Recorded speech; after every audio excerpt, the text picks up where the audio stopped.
말씀을 한 절씩 교독하여 읽겠습니다. 신약 성경 360쪽입니다. 히브리서 8장 1절에서 6절입니다. 지금 우리가 하는 말의 요점은 이러한 대제사장이 우리에게 있다는 것이라. 그는 하늘에서 지극히 높으신 이의 보좌 우편에 앉으셨으니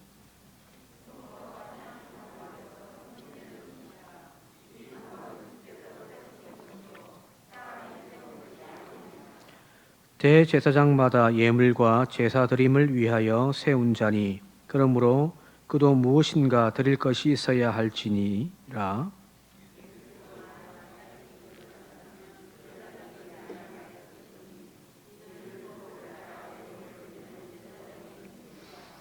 그들이 섬기는 것은 하늘에 있는 것의 모형과 그림자라. 모세가 장막을 지으려 할 때에 지시하심을 얻음과 같으니 이르시되 삼가 모든 것을 산에서 네게 보이던 본을 따라 지으라 하셨느니라. 그러나 이제 그는 더 아름다운 직분을 얻으셨으니 그는 더 좋은 약속으로 세우신 더 좋은 언약의 중보자시라. 아멘. 이 시간 6구역 나오셔서 특송하시겠습니다. 그건 미인들이 많죠. 얼굴이 예뻐서가 아니라 하나님의 형상을 닮은 분들이라. 그 출애굽기에 나와 있는 대로 오늘 오전에도 말씀 함께 나눴습니다만은 이스라엘 백성들이 광야로 나와서 한 가장 중요한 일이 시내산에 머물면서 하나님의 언약을 세우는 사건입니다.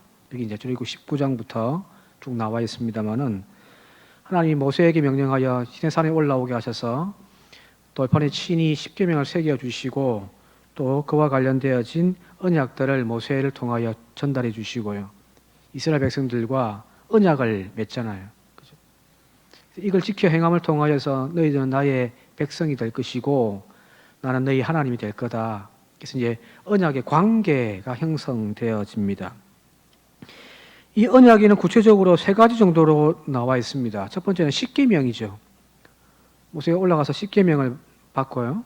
또 한 가지는 이 십계명을 조금 더 현실화되어지고 구체화한 그런 어떤 부수적인 법들, 뭐 배상법이라든지 안식일법, 안식년법, 절기에 지키는 법들 그런 것들이 있고요. 또 한 가지는 성막을 어떻게 만들 건가, 그리고 성막에서 제사장들이 어떻게 자신들의 직무를 감당할 건가, 구체적인 내용들이 이 시내산 위에서 하나님 주신 율법을 통해서 이루어졌다는 거거든요. 바로 이 언약이 모세 오경 전체예요. 예를 들면은 레위기 같은 경우는 이 성전에 관련된 제사장들이 어떻게 제사를 드리고 하는가에 대한 제사장들의 직무에 대한 이야기고요. 신명기는 다시금 모세가 제2세대들에게 하나님의 율법과 말씀을 재해석해서 다시 적용시키고 계약을 맺는 그것이 바로 신명기잖아요. 율법은 율법이라고 하는 것, 거기에 십계명도 있고 또 십계명에 관련되어진 부수적인 법안들 그리고 이제 제사장들의 정결법들 이런 것들이 이제 율법인데 이것은 이스라엘의 존재의 근거입니다. 유대인들의 가장 핵심이 바로 이 율법이 있다는 거예요. 제일 중요한 가치죠, 그죠? 그래서 유대교 안에도 여러 분파가 있는데 우리 뭐 기장도 있고 뭐 예장도 있고 뭐 감리교도 있듯이 유대교 안에도 여러 좀 분파가 있습니다. 그 중에서 가장 보수적인 유대 종파 같은 경우는 모세 오경, 창세기, 출애굽기, 레위기, 민수기, 신명기까지 하나님의 언약이 들어가 있는 이 모세 오경만 오직 성경, 정경으로만 인정하는 그런 유다 지파도 있거든요. 이게 가장 중요하다는 거잖아요. 그죠? 자, 유대인들에게 있어서 이 율법이라고 하는 개념, 시내산에서 부여받은 모세의 율법이라는 개념이 얼마나 중요한가. 이 율법에 있는 십계명, 또 성전과 관련되어진 법들이 있다고 할 때에 예수님을 사형 선고할 때 그 재판 현장에서 예수님에게 죄를 씌우기 위하여 정인들을 몇 명 세우는데 그들이 공통적으로 거짓말로 이렇게 이제 이렇게 짜고 치는 고스톱이었는데 그들이 거짓 증언을 하여서 예수님께 죄를 씌운 것이 뭐냐면은 두 가지죠. 한 가지는 성전 모독, 그리고 또 한 가지는 율법을 더럽혔다는 거거든요. 하나님의 아들이라고 하는 사람, 그 예수조차도 죽임을 당하게끔 만드는 강력한 법이 유대인들에게는 이 율법이었단 말이에요. 자, 그런데 오늘 읽은 이 히브리서 18장에 나와 있는 내용은 이 구약 성경 시대부터 유대인들이 가장 핵심적으로 자기들의 존재 가치라고 이야기하는 이 율법에 나와 있는 신의 산 언약의 이 두 가지, 율법과 성전을 이걸 새롭게 대체해내는 이야기가 오늘 읽은 성경 본문 말씀의 내용들입니다. 근데 이게 이방인들에게 주는 바울이 갈라디아서라든지 여러 개 에베소서라든지 로마서라든지 적어놓은 이 편지를 보게 되어지면은 이게 수신 받는 사람들이 누구냐면 이방인들이거든요. 유대교와 크게 관련이 없는 이방인들, 그런 사람들에게는 모르겠는데 여기 지금 히브리서는 이 편지를 읽고 있는 사람들이 누구냐면은 유대인들이에요. 유대인 크리스찬들이란 말이에요. 이 유대교에서 가장 중요하게 여기는 이 율법과 하나님의 성전이란 것을 생명보다 더 소중하게 여기는 그들에게 지금 뭘 이야기하냐면은 모세가 받았던 이 율법과 또 모세가 하나님께 계시받아 가지고 지은 그 성전, 성막, 그걸 대처하는 새로운 것을 제시하고 있으니까 이거는 그야말로 폭탄 같은 선언이죠. 자, 만약에 누군가가 여러분들에게 이제 교회 안 가도 된다라고 이야기를 한다면 어떻게 하시겠어요? 새로운 이제 시대가 열려져서 코로나 이후 시대에는 이제 모여서 드리는 이 예배는 그렇게 큰 의미가 없다. 각자의 삶의 처소에서 하나님께 예배하면 된다. 이렇게 이야기한다면요. 이건 전혀 새로운 이야기잖아요. 그죠? 쓸데없이 돈 여기 투자하지 말고 이거 팔고 그 돈 가지고 사회 선교하고 가난한 자 나누어 주고 각자의 처소에서 이제 예배를 드리는 그런 흩어지는 공동체로 우리가 나아가자고 이야기한다면 목사인 저는 밥줄 끊어지는 거잖아요. 지금까지 우리가 생각해왔던 신앙의 패턴이 완전 바뀌어지는 이야기잖아요. 그죠? 그러니까 쉽게 받아들일 수 없잖아요. 지금 그 이야기를 하고 있는 거예요.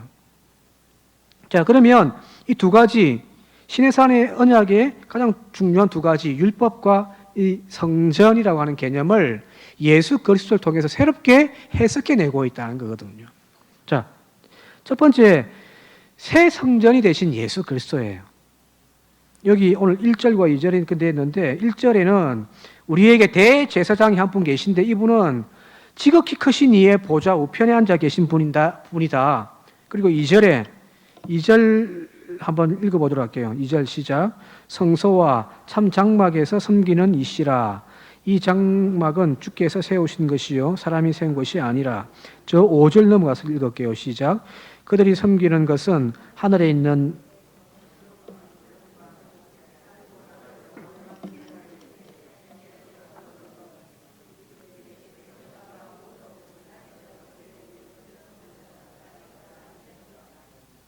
예. 2절 말씀은 하늘 보좌의 우편에 계신 예수 그리스도께서 섬기시는 성소와 참 장막, 하늘의 장막이 있다라는 거예요. 원형이죠, 그죠? 성전을 이야기한다면은 원형, 예수 그리스도께서는 이 원형에서 섬기시는 분이시다. 그리고 5절에 나와 있는 이 장막은 뭐냐면 모세의 장막이라는 거예요. 구약 시대 때부터 세워져 왔던 모세의 장막. 이 모세의 장막은 하늘에 있는 그 원형을 모형으로 그림자로 만들어 놓은 것이라는 거예요. 쉽게 이야기하면 그렇습니다.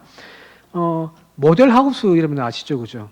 우리나라는 아파트를 지을 때 선 분양하고 이제 후에 아파트를 짓잖아요. 아파트 다 지어놓고 그걸 보여주면서 이게 분양하는 것이 아니라 모델 하우스, 그 아파트와 똑같은 구조의 모양을 하고 있는 모델 하우스를 하나 만들어 놓고서 사람들이 와서 그걸 보고 집 구조가 이렇네. 이런 재료가 들어가는구나. 이 집을 내 계약해야겠다 하고 계약을 하고 돈을 지급하면 그 돈 가지고 아파트를 짓잖아요. 그죠? 그죠? 그러니까 이제 분양할 때에는 실체가 없단 말이에요. 직접 눈으로 볼 수 있는 실체가 없으니까 뭘 하냐면은 모델 하우스를 지어가지고 아파트와 똑같은 모양의 집을 만들어서 보여주는 거죠. 그죠? 이게 모델 하우스잖아요. 앞으로 지을 집은 이런 모양입니다라고 해서 모델 하우스를 만든단 말이에요. 근데 이제 분양 다 끝나고 이제 아파트 짓고 하면 어떻게 되죠? 이 모델 하우스는 어떻게 합니까? 철거한. 저는 그거 볼 때마다 가슴이 막 아픕니다. 그 안에 들어가 보면은, 그죠? 한 30평짜리도 있고, 뭐 50평짜리도 있고, 그 들어가 있는 건축 자재들 보면은 사람이 살아도 충분히 살 것 같은데, 그걸 막 크게 무술 때 보면은 집 한 채 없는 저 같은 사람들은 막 마음이 무너집니다. 그냥 저거 내주지. 그런데 실제의 아파트가 이제 들어서면 그걸 이제 모형으로 보여주는 모델 하우스는 더 이상 필요가 없는 거잖아요. 그죠? 그냥 허물어 버린단 말이에요. 가건물. 실제로 그 지은 거 보면은 안에는 그래서 하지만은 밖에 구조는 뼈대는 다 나무로 지어 있잖아요. 사실은 사람이 살만한 곳이 못 되는 거죠. 그죠? 자, 실체가 이 땅 가운데 세워졌을 때에는 모델 하우스는 더 이상 필요가 없는 거예요. 폐기 처분한단 말이에요. 철거해 버린단 말이에요. 마찬가지죠. 여기 원형이 있는데 모세가 시내산에서 하나님께 계시받아 가지고 땅에 지었던 성막 혹은 성전은 뭐냐면은 여기 나와 있듯이 모형이며 그림자의 뿌리란 말이에요. 모델 하우스란 말이에요. 근데 그 원형이 이 땅 가운데 세워지면요. 더 이상 이 모델 하우스는 모형은 필요가 없잖아요. 폐기된단 말이에요. 지금 그 이야기를 하고 있단 말이에요. 이 땅에 예수 그리스도께서 오셔서 대제사장으로 섬기시는 그 교회, 그 성전이란 원형이다라는 거예요. 즉 성전 그 자체가 되신 예수 그리스도께서 이 땅에 오심으로 말미암아 더 이상 예루살렘 성전은 무너져야 되는 거죠. 가치가 상실된단 말이에요. 이 복음서에 보면은 예수님이 바리새인과 이렇게 율법학자들과 이렇게 논쟁하면서 뭐라고 이야기하냐면은 이 성전을 예루살렘 성전을 이렇게 가르치면서 이 성전을 허물라 내가 3일 만에 다시 세우리라. 그래서 나중에 이 이야기 때문에 예수님이 성전 모독죄로 재판에서 사형 선고를 받았단 말이에요. 이 말은 무슨 말일까요? 어떤 비유의 표현일까요? 아니에요. 이게 실제 이야기예요. 내가 곧 성전이라는 거예요. 이 예루살렘 헤롯이 지어놓은 화려한 그 도성, 그 예루살렘 성전은 이제 허물어져야 하고 이제 예수 그리스도이신 참 성전인 예수 그리스도께서 이 땅 가운데 세워져야 한다는 이야기거든요. 여기서 여러분들 중요한 것이 있는데 이제 신약 성경에 성전이라고 하는 단어, 헬라어로 원문이 헬라어니까 헬라어로 성전이라는 단어가 3개가 나와요. 하나는 히에론, 두 번째는 나오스, 세 번째는 오이코스라는 건데 오이코스는 이제 집이에요. 나중에 교회라고 하는 의미를 많이 쓰니까 이 빼고요. 우리가 흔히 이야기하는 성전, 이 성전은 2가지가 있습니다. 하나는 저기 보시면 히에론, 이 히에론이라는 단어는 보이는 성전이에요. 이거예요. 우리 교회 건물, 예루살렘 성전, 거기 히에론이에요. 그런데 또 하나가 나오스라는 단어가 있어요. 이 나오스는 하나님이 거하시는 성소예요. 이 건물로서가 아니라 우리의 마음이에요. 예수 그리스도의 육체가 바로 하나님의 성전이다라고 하는 그때 사용하는 것이 나오스예요. 이제 주로 히에로는 복음서에 많이 등장해. 한 60회 정도 나오는데 신약 성경에 주로 복음서에 나오고, 저희 나오스라는 단어는 복음서 외에 사도행전이라든지 복음서라든지 요한계시록에 이 나오스라는 단어가 많이 한 60회 나와요. 신약의 성전의 개념은 히에론, 건물로서의 히에론이 아니라 하나님이 거하시는 우리의 몸과 우리의 마음, 그 영혼, 그 자리를 나오스, 하나님의 성전이라고 표현한단 말이에요. 자, 그리 본다고 한다면은 신약 성경에 나와 있는 이 성전은 이전까지는 구약 시대에는 모세가 시내산에서 환상을 보고 하나님 계시를 받아가지고 그 그림을 다 설계도 다 그려가지고 가지고 온 그 설계대로 지은 이 땅의 성막 혹은 성전이 그게 하나님의 집이었단 말이에요. 그래서 그게 신성하다 생각했고 그걸 모독하면은 돌에 맞아 죽이 당한단 말이에요. 그런데 신약 시대에 와가지고 이제 이 성전의 개념이 히에론으로 해서 이제 뭐로 바뀌냐면은 나오스로 바뀌는 거예요. 즉 우리의 마음과 우리의 몸이 하나님의 성전이라는 겁니다. 그래서 말씀 고린도전서 3장 16절과 17절 한번 함께 읽어보도록 할게요. 고린도전서 3장 16절 17절 시작. 너희는 너희가 하나님의 성전인 것과 하나님의 성령이 너희 안에 계시는 것을 알지 못하느냐. 누구든지 하나님의 성전을 더럽히면 하나님이 그 사람을 멸하시리라. 하나님은 성전은 거룩하니 너희도 거룩하다. 여기 너희가 하나님의 성전인 걸 모르느냐? 여기 나오는 하나님의 성전이라는 단어가 나왔어요. 더 이상 어떤 건물로서의 그 히에론이 아니라 하나님의 집, 하나님의 성전은 어떤 건물이 아니라 한 영혼 한 영혼 그 사람들이 가지고 있는 마음이 바로 하나님이 거하시는 집이라는 이야기예요. 또 고린도후서 6장 16절입니다. 함께 읽을게요. 16절 시작. 하나님의 성전과 우상이 어찌 일치가 되리요. 우리는 살아계신 하나님의 성전이라. 이와 같이 하나님께서 가라사대 내가 저희 가운데 거하며 두루 행하여 나는 저희 하나님이 되고 저희는 나의 백성이 되리라 하셨느니라. 여기도 우리는 저와 여러분들은 살아계신 하나님의 성전이에요. 이 성전 개념이 완전 바뀌어져 버린 거죠. 그죠? 지금 그 이야기를 하고 있는 거예요. 성도란 한 사람 한 사람이 바로 하나님의 성전입니다. 지금까지의 우리의 개념은 하나님의 집이란 이 건물로서의 성전 개념이었잖아요. 그죠? 그게 구약의 개념이란 말이에요. 왜? 하나님이 직접 모세에게 내가 거할 집으로 이렇게 만들어라고 이렇게 설계도까지 다 주었으니까. 그런데 신약 시대에 예수 그리스도를 통해서 바뀌어진 것이 무엇이냐면은 그 건물로서의 히에론의 성전의 개념이 아니라 이제 성도 한 사람 한 사람들이 다 하나님의 성전들입니다. 요한계시록도 마찬가지예요. 요한계시록 21장 22절 한번 읽어보겠습니다. 시작. 성 안에서 내가 성전을 보지 못하였으니 이는 주 하나님 곧 전능하신 이와 및 어린 양이 그 성전이심이라. 이게 오늘 여기 1절과 2절에 나와 있는 원형이에요. 이제 새 예루살렘의 그 환상을 봤단 말이에요. 새 하늘 새 땅에서 쫙 내려오고 이제 새 예루살렘이 쫙 펼쳐진. 그런데 그 새 예루살렘을 보니까 성전이 없어요. 성전이 없단 말이에요. 흔히 말하는 게 이 히에로노도스의 성전 건물이 안 보여요.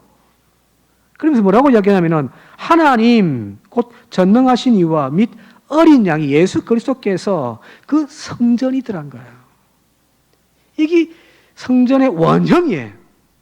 이 원형이 이 땅 가운데 임함을 통하여서 모세가 받았던 그 모형으로서 모델하우스로서의 성전의 개념은 이제 폐기되는 거죠. 그죠? 자, 그러면 오늘 우리의 신앙생활 어떻게 될까요? 자, 구약 개념만 가지고 있으면 믿음 생활은 교회 가서 하는 거예요. 예배도 교회에서 하는 거예요. 교회 밖에 나가면요, 믿음이 떠나는 거죠, 그죠? 거기 건물 중심, 히에론 중심으로서의 신앙생활이었단 말이에요.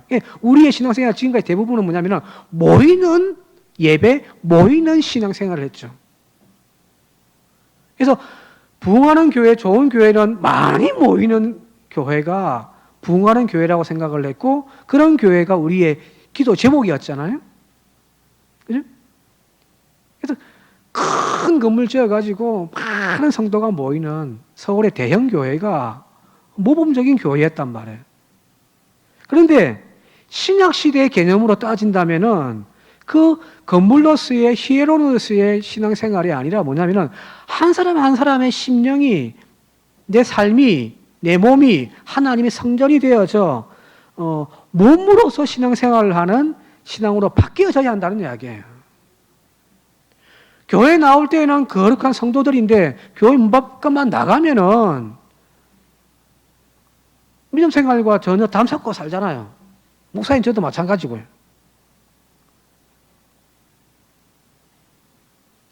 이거는 지금 구약 시대에 살고 있는 것이 신약 시대가 아니란 말이에요. 즉 삶의 거룩함이에요. 내 몸, 나중에 또 그 이야기 나오겠습니다만 내 마음, 내 생각이 예수 그리스도화 되어져야 하는 거예요. 이게 안 바뀌면, 이거 변하지 않으면 교회 나와 앉아 있어도 신앙생활 잘못하고 있는 거란 말이에요. 설교를 첫날 만날 수백 편, 수만 편의 설교를 들은 뭐예요? 그냥 그 형식에만 머물러 있는 예배를 드리고 있다면 아무 변화가 없잖아요. 이게 변화되어야 되는 거예요.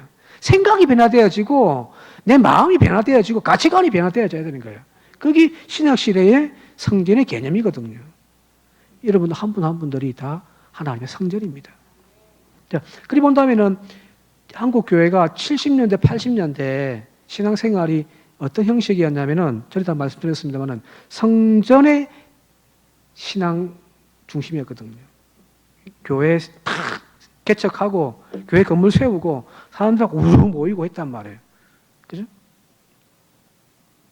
예, 사람들 모이니까 또 큰 건물 짓고 거기 교회의 부흥이었고 그게 교회의 목표였단 말이에요. 틀렸다라고 이야기할 수가 없습니다. 그 시대는 그렇게 했었어야 돼. 맞아요. 그런데 이제 시대가 바뀌었잖아요. 2000년대 넘어오면서 이제 오늘 우리들의 신앙은 뭐냐면 건물 중심의 신앙생활이 아니라 여기 나와 있는 대로 성도의 몸으로서의 신앙생활이 오늘날 우리에게 신앙의 목표점이 되어져야 되는 거예요. 바뀌어야 됩니다. 시대가 지금 바뀌었는데요. 코로나 이 사건은 지금 변화되고 있는 이 시대와 신앙의 어떤 패턴을 그냥 급속하게 지금 앞당기실 뿐이에요. 한 몇십 년 걸릴 걸 지금 코로나 때문에 이게 확 앞당겨졌을 뿐이란 말이에요. 이제 우리의 신앙의 목표는 큰 교회 건물 지어가지고 얼마나 많은 사람을 끄집어 들여가지고 막 교세를 자랑할 건가. 그 시대는 이제 가버렸습니다.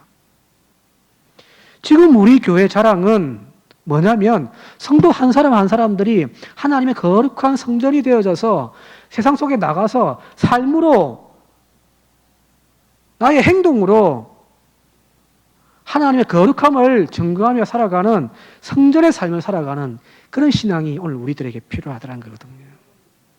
이렇게 바꿔야죠. 첫 번째 변화, 무슨 변화요? 성전의 변화. 자, 두 번째가 뭐냐면은 시내산에서 성전에 대한 설교도만 받았을 뿐만 아니라 십계명과 하나님의 언약의 말씀도 받았잖아요, 그죠? 율법이란 말이에요. 새 언약의 예수 그리스도에 대한 이야기가 이제 뒷부분에 나와요. 오늘 읽던 8장의 9절과 13절 한번 영상을 보면서 한번 같이 읽도록 하겠습니다. 9절과 13절입니다. 또 주께서 이르시기를 이 언약은 내가 그들의 열조의 손을 잡고 애굽 땅에서 인도하여 내던 날에 그들과 맺은 언약과 같지 아니하도다. 그들은 내 언약 안에서 머물러 있지 아니하므로 내가 그들을 돌보지 아니하였노라. 이 말이 무슨 말이냐면 옛날 모세의 그 언약이 깨졌다는 이야기예요. 안 지켜서 이제 파기됐다는 이야기예요. 그리고 13절 시작. 새 언약이란 말씀하셨음에 첫 것은 낡아지게 하신 것이니 낡아지고 쇠한 것은 없어져 가느니라. 새로운 언약이 이게 이제 다시 도약하니까 옛날 언약은 이게 자동적으로 폐쇄되는 거죠, 그죠? 우리나라 법도 마찬가지잖아요. 새로운 법이 만들어지면 옛날에 있던 법은 이제 폐기되는 거란 말이에요. 여기 새 언약이 우리들 가운데 주어졌단 말이거든. 근데 옛 언약이란 하나님 모세와 이스라엘 백성들과 언약식을 통하여서 계약한 거예요. 언약이란 계약이에요, 계약. 갑과 을이 서로 오케이 도장을 찍어가지고 계약을 맺은 것이 구약이에요. 하나님이 말씀을 주고 백성들이 그 말씀을 순종하겠습니다. 순종하는 대가로 나는 너희 하나님 되고 너희는 내 백성이 되어서 내가 너희를 끝까지 지키고 또한 복 주겠다. 거기 신명기에 나와 있는 이야기들이잖아요. 그게 구약시대의 언약입니다. 근데 이게 파괴되어 버렸단 말이에요. 왜? 이스라엘 백성들이 그 언약을 안 지키는 거죠. 전에 어떤 장로님에게 그 이야기 들었는데 집안에 어떤 분이 집을 내놓아 가지고 집을 매매하려고 팔려고 했는데 이제 계약 당사자가 와서 이제 계약할 거 아니에요, 그죠? 이제 선도금을 주고 언제까지 이제 중도금을 이제 또 뭐 이제 잔금을 치르기로 하고 이제 가계약을 맺었단 말이에요. 그런데 이분이 이 이제 집을 파시는 분이 국세청 출신이라 이 굉장히 개념이 철저하신 분. 그래서 이제 계약한 날짜가 이제 중도금을 치르는 날짜가 예를 들면은 오늘이 5월 24일이면은 한 6월 10일까지 중도금을 치르기로 했는데 이 계약한 사람이 중도금을 안 붙였대요. 이런 분 같으면 어떻게 하시겠어요? 전화해서 안 붙이냐고 독촉하고 그죠? 조금 더 시간 더 줄 거 아니에요, 그죠? 근데 이분은 이 국세청의 이 세무회 이쪽에 막 하신 분이라 그 날짜에 중도금이 안 들어오니까 바로 계약 파기. 근데 이분을 탓할 수 없죠. 왜요? 계약이거든요. 계약서에 이걸 적어놨잖아요, 그죠? 이걸 이때까지 계약을 중도금을 하겠다고 했으니까 해야죠. 자기의 의무를 이행하지 않으니까 이건 파기되어 버리는 거죠. 구약이 그런 거란 말이에요. 이미 이스라엘 백성들의 멸망과 그걸 통하여서 하나님은 이 계약이 끝났다고 이야기를 하는 거예요. 여기 이사야와 예레미야 여기에 계속 나오고 있어요. 특히 예레미야에는요. 그러면서 예레미야 같은 경우는 오늘 말씀에 있는 뒷부분에 8절부터 쭉 이렇게 인용되어진 말씀도 있습니다만은 예레미야 31장에 이제 옛날 계약은 파기되어졌고 하나님이 새 계약을 주신다는 이야기예요. 한번 같이 읽어볼게요. 예레미야 31장 31절부터 시작. 여호와의 말씀이니라 보라 날이 이르리니 내가 이스라엘 집과 유다 집에 새 언약을 맺으리라. 이 언약은 내가 그들의 조상들의 손을 잡고 애굽 땅에서 인도하여 내던 날에 맺은 것과 같지 아니할 것은 내가 그들의 남편이 되었어도 그들이 내 언약을 깨뜨렸음이라. 여호와의 말씀이니라. 그러나 그날 후에 내가 이스라엘 집과 맺을 언약은 이러하니 곧 내가 나의 법을 그들의 속에 두며 그들의 마음에 기록하여 나는 그들의 하나님이 되고 그들은 내 백성이 될 것이라. 여호와의 말씀이니라. 예레미야가 어떤 예언을 했냐면 이거예요. 도저히 하나님 보니까 이스라엘 백성들이 언약 맺어가지고 그냥 내 새끼라고 보여줬는데 안 되겠단 말이에요. 하나님조차도 이제 이 언약을 이제 파기하는 거야. 이 언약이란 모세의 언약이죠, 그죠? 구약이란 말이에요. 이 언약은 이제 파기되어지고 하나님이 새로운 언약을 다시금 맺을 건데 하는 거예요. 이 새 언약이 뭐냐면 바로 예수 그리스도의 십자가의 은혜라는 겁니다. 모세오경에 나와 있는 그 율법은 그 말씀대로 지켜 행하면 의로움을 인정받고 구원받는 거고요. 그 말씀에 불순종하여 타락의 길로 가게 되어지면은 하나님의 언약 관계가 깨어지는 거잖아요. 그죠? 그게 모세 율법이었다면 이제 새로운 언약이 하나님이 주어지는데 그것이 바로 예수 그리스도이시란 말이에요. 이건 뭐 길게 설명 안 해도 여러분들 잘 아시니까. 그래서 예수님이 십자가에 잡히시기 그 전날 밤에 제자들과 함께 성만찬 하시면서 그죠? 떡과 포도주를 나눠 주잖아요. 그때 뭐라고 말씀하시냐면은 이 잔은 내 피로 세우는 뭐라고 하죠? 새 언약이다. 즉 예수 그리스도의 죽음을 통하여서 이 새 언약은 우리의 노력과 우리 어떤 역할을 완전 배제한 채 예수 그리스도께서 혼자 이 새 언약은 구원의 은총으로 다 완성해 버렸습니다. 십자가에 돌아가실 때 주님 뭐라고 이야기하냐면 다 이루었다는 거예요. 그 새 언약을 주님 혼자서 다 이루어 버렸단 말이에요. 구약 시대에는 하나님과 내 사이에 관계가 맺어져 가지고 도장 탕탕 찍어서 각과 을이 서로 의무와 책임을 다 할 때 이것이 유효한데 한쪽이 그걸 이행하지 못하니까 파기되어진 것이 옛 언약인데 새 언약은 뭐냐면 하나님 혼자서 이 모든 구원의 사역들을 혼자서 다 이루어버리신 거예요. 제가 한 것은 아무것도 없습니다. 여러분도 한 것도 아무것도 없어요. 그죠? 하나님이 다 이루어 놓으셨대요. 그리고 이제 뭐 하냐면 이 새 언약은 믿는 자에게 영접하는 자에게 주어지는 하나님의 전적인 은혜입니다. 그게 새 언약이에요, 새 언약.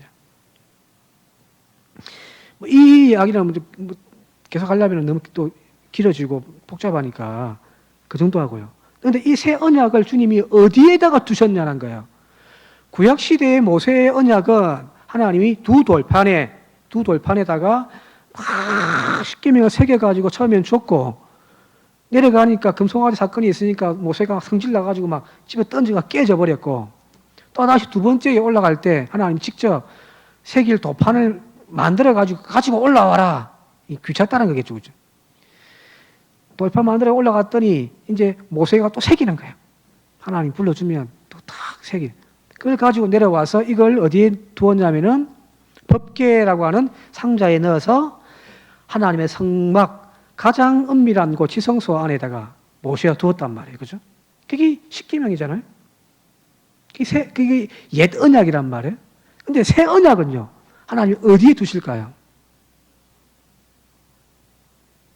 새 언약은 고린도후서 3장 3절 함께 읽도록 하겠습니다. 고린도후서 3장 3절 시작. 너희는 나타난 하나 편지니 이는 먹으로 쓴 것이 아니요 오직 살아계신 하나님의 영으로 한 것이며 또 돌비에 오직 육의 마음판에 한 것이라. 구약 시대의 하나님의 언약은 돌판에 새겨가지고 그걸 법궤에 또 넣어가지고 또 가장 은밀한 곳 지성소에 모셔다 놓았는데 이제 새 언약은 어디에다가 하나님이 새기시냐면은 여러분들 마음판에다가 새기는 거예요. 하나님의 말씀은 이게 아니에요. 한 구절 읽은 그 구절이 내 심령을 쪼개어가지고 마음판에 새겨질 때 여기에 남아있는 그 말씀이 하나님 말씀이에요. 성경책 들고 다닌다고 다 교인들입니까? 아니란 말이에요.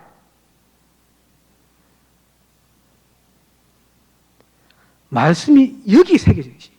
심령판에 우리의 육체의 그 마음판에 하나님 말씀을 새겨놓고요. 이걸 오늘 여기 8장 10절에 보면은 예레미야가 똑같은 말을 하고 있거든요.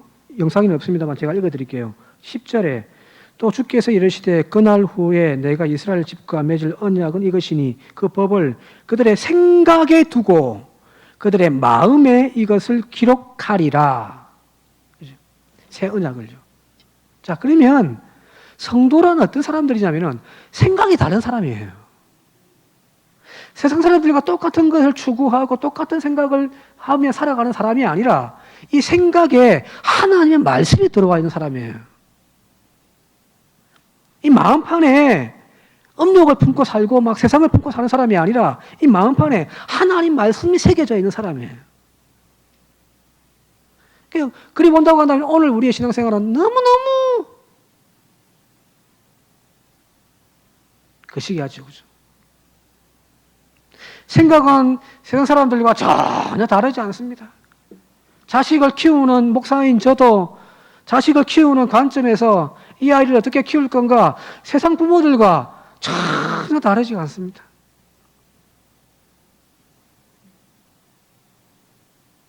마음에 생각하고 품고 있는 것들이 하늘의 거룩한 것들을 품고 막 그것이 내 가슴에 팡팡 하여 막 이렇게 살아가면 되는데 그게 아니라 막 온갖 세상 염려로 막 마음이 막 요동치며 막 혼란스럽단 말이에요. 자, 하나님이 십계명을 돌판에 새겨서 법궤 안에 넣어서 지성소 가장 은밀한 곳에 두었듯이 이제 새 언약은 하나님의 말씀은 어디예요? 하나님의 성전인 여러분들 한 사람 한 사람의 몸에 하나님이 거하시는 지성소인 그 마음에 하나님은 모시는 거죠. 이게 뭐 다르지 않습니다. 똑같습니다. 여러분들 우리의 생각이 우리의 마음이 하나님의 말씀으로 차 있어야 됩니다.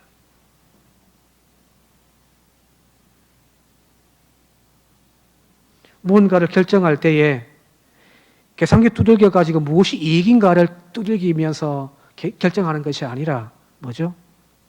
말씀에 기준하여 하나님이 영광이 될 건가, 다른 사람들에게 유익이 될 건가, 그걸 따져가면서 결정하는 것. 그게 성도의 삶인 거죠. 그죠? 오늘 하나님이 그 말씀을 우리의 몸에 그리고 우리의 생각에 우리의 마음에 지금 넣어 두셨습니다.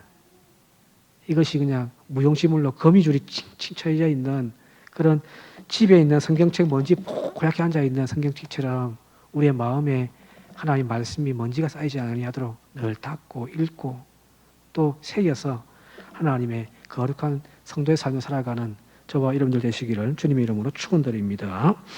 함께 기도드리겠습니다. 고마우신 아버지